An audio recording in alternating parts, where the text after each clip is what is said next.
Have you ever felt that no matter how hard you try to live correctly, life still breaks you? Have you ever asked God questions?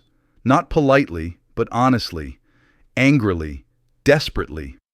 Conversations with God is not a religious book.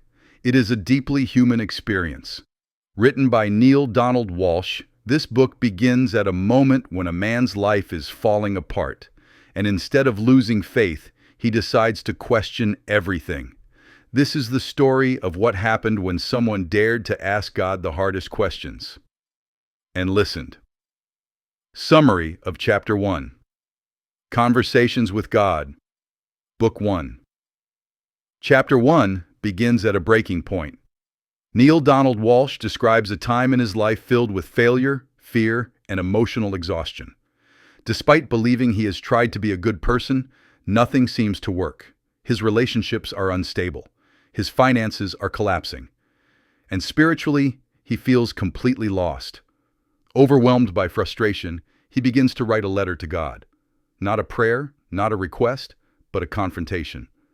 He asks the questions many people are afraid to speak aloud. Why is life so painful? Why does suffering exist? Why doesn't doing the right thing lead to peace?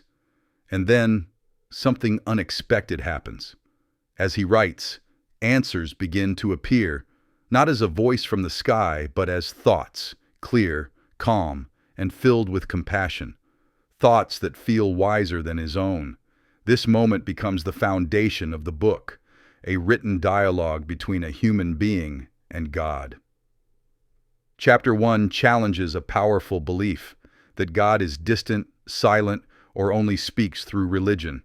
Instead, it suggests that God is always communicating through intuition, feelings, and inner knowing. The chapter ends with a quiet but radical idea that asking honest questions may be the beginning of true spiritual connection.